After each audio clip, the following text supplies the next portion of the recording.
Are you kidding me? It's jutting its tits out. It's 100% female. 100%. Smash. Alright, fine. Ladies and gentlemen, welcome to Blood West. If I had to describe the game in one word, I would go with ambitious, since it tries to combine several game mechanics that work very well in isolation, and wouldn't be the first choice of anyone who thinks, hey, let's make a horror FPS. First off, this shooter features stealth elements. Blood West gives players the option to sneak around if desired, all game long. So it's not really a horror FPS, it's a horror FPSS. And the way stealth works here, I could swear someone was inspired by the acclaimed Thief series. Now, for anyone who doesn't know, the Thief trilogy is the quintessential first-person stealth experience. But hey, if it works in Hunt Showdown, in multiplayer, then why not here? In fact, I would go so far and say that Blood West is Hunt Showdown, the single-player experience. From the start, the player gets thrown into a huge map and can go anywhere, anytime, and must fight several monsters that can tear the player to pieces in a few hits. I found some other influences too, but they're minor. Stalker comes to mind because Blood West also features item management. Also, artifacts can be equipped on the character, but more on that later. So, let's dissect this gem. The freak.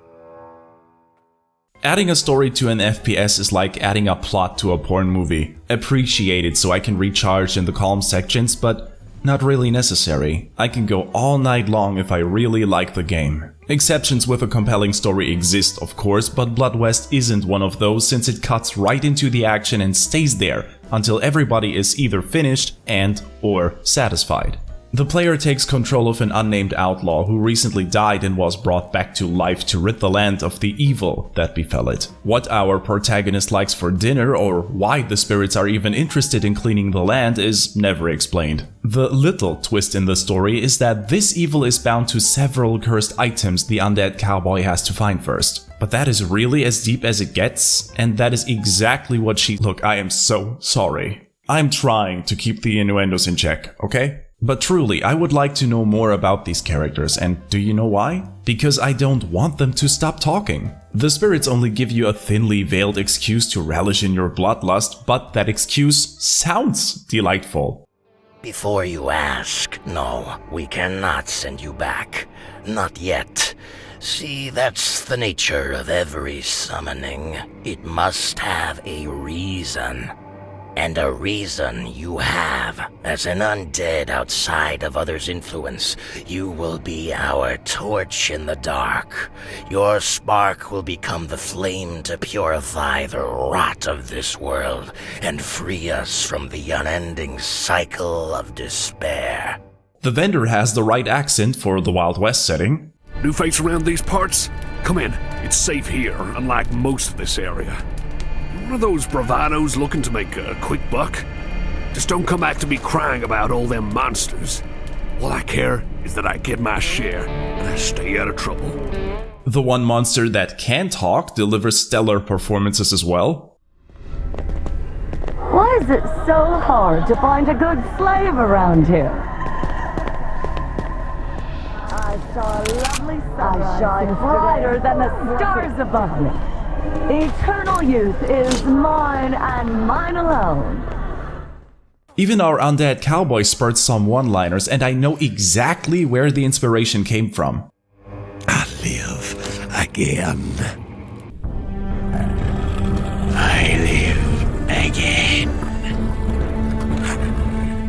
I haven't said anything about the graphics yet, and it is kind of a mixed bag. If you take a look at the monsters, you can see that a lot of thought was put into the design. Guts hanging out, wings still able to wreck you with a half-broken revolver. No, the monster design is charming. And especially the character animations elevate the look and feel many-fold. The bullets of a revolver get reloaded piece by piece, bandages get put on an arm, and drinking a health potion also takes a while because you have to unplug the cork first. Did I say cork and not something else? Okay, good. All this is underlined by some sensible and clean sound design choices. Identifying the individual monsters is possible by sound alone, and firing weapons is a beefy affair.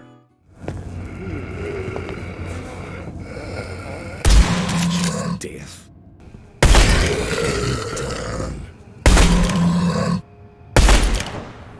I like it. So what do I not like? Is it the fact that Blood West presents itself in a low poly, low res art style? No, not at all. I couldn't care less. It's the environment. I know that we're roaming through the Wild West and there's not supposed to be a lot of Sistine chapels around to admire, but with the odd exception of what I can only describe as an inverse church at the center of the earth, the locales are a bit generic. Apart from some bones and cobwebs here and there, every cave looks the same. The fort, even though impressive in size, doesn't strike me as a place with a lot of character. Mind you, this doesn't detract from the overall fun I had, not in the slightest. The gameplay loop itself is gratifying and satisfying, especially because the game makes good use of all the mechanics it incorporates. The first thing Blood West does is showing new players the ropes by plunging them into a beginner's cave. While having no weapon at the start, the only option to get past enemies is to sneak around them. Running won't help much because even the most basic demon is just as fast as the gunless gunslinger. In addition to that, they're able to end an unlife in a few hits. It is crucial to keep heads down.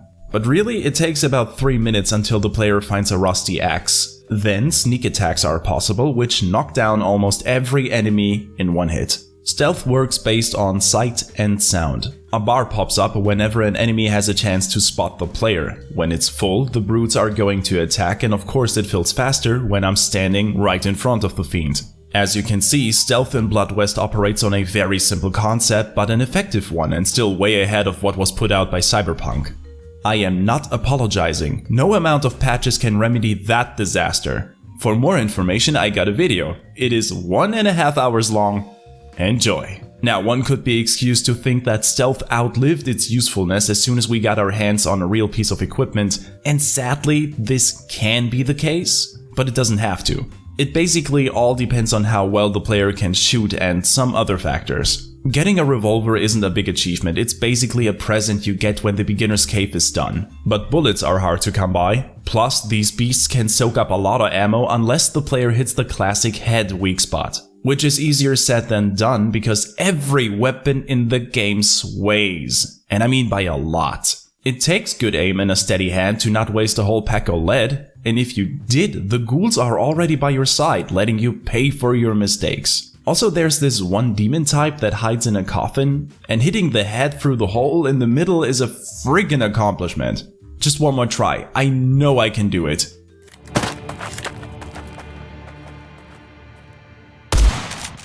Ha! You all saw it, first try. I, for one, needed an adjustment period with the guns. After that, I was able to rack up a lot of ammo and basically never ran out. But that was thanks to 2 additional factors besides my aim. 1, the merchants always hold some spare bullets, and 2, my character build. Going around and unlive things that should not live grant experience points, which can be used for playstyle customization. Melee enthusiasts can get more health, sneaky guys can become even sneakier, gunslingers can negate damage drop to bullets, and there's this wonderful trait that guarantees loot on every baddie I fell, which means my inventory was always full and I made fast friends with the local vendors. What I like most is that players are able to develop their own playstyle naturally and are able to mix different aspects as they see fit. At the end, I had a sneak gunslinger combo. I straight up ambushed anything with the shotgun to the face. Rest. As far as weapons go, Blood West stays in its early 1900s era. Colts, bows and arrows, shotguns and Winchesters will be your weapons of choice. Along with some close combat tools like knives and axes. The assortment isn't very big, and the amount of tools that can be used at any given time is even smaller. Only one main arm and a sidearm may be equipped simultaneously. If the player wants to switch out some tools, then they have to open up the inventory, swap the weapons out manually. But it doesn't matter if I went guns blazing or ninja mode, I wasn't able to just dive into the action. Before I wanted to take out a group of monsters, I had to make a checklist. Bullets reloaded? Yes. Got some spares? Yup. What about health? Good enough, I guess.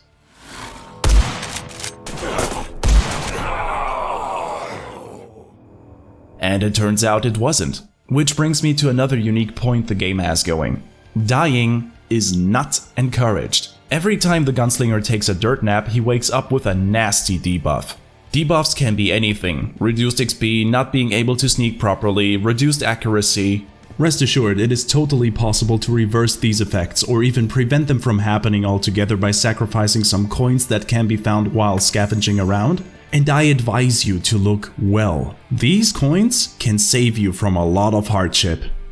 And I didn't just find a lot of coins. Even though the world is kind of bland to look at, it pays out to explore every nook and cranny. Chances are there's just some more ammo under the bed. Or there might be an extra spicy shotgun hidden in an alcove that is not easily accessible. Exploring is, in my opinion, one of the highlights. Blood West impresses with what critics describe as a non-linear progression. I call it open world, but the result is still the same. You can go anywhere, anytime, at your own risk. Which also means that you can find the best weapons right from the get-go if you know where to look.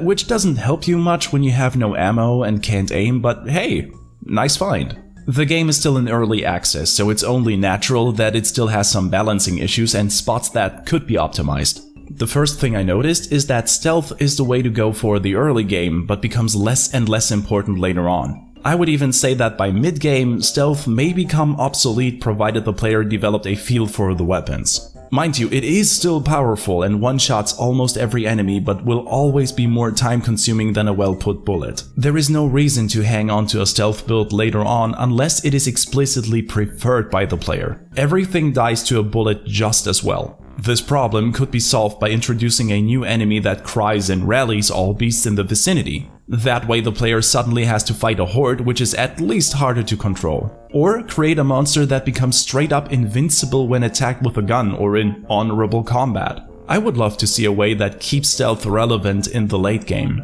Moreover, several bullet types exist, but I couldn't really find any use for them. Apart from the standard short ammo, there's also the gold standard short ammo, with greater damage output. And then we have silver bullets, which obliterate spirits. But I don't see the point in using golden ammo since almost every monster dies with a headshot anyway, and sadly the silver bullets are a bit underused because as of right now, March 2022, Blood West only features one enemy type that is a spirit, and it's easily disposed of even without silver bullets. There's just one more nitpick in the game, and it's really minor. Some documents can be found in the game and they suffer from broken English, but I have no doubt this will be fixed soon as well. And if not, I'd be happy to iron out the flaws myself. By the way, dear game devs, this is a serious offer, so if you see this, call me. I'd be happy to help. Other than that, I seriously think this game is worth your time and money. A normal playthrough with no shortcuts took me about 5 hours, which is a good weekend of fun. But new maps are already announced and in the works, so the playtime, monster and weapon variety could easily triple in the coming months. Considering that, you should at least keep an eye out for this one. Thank you for watching, and see you soon.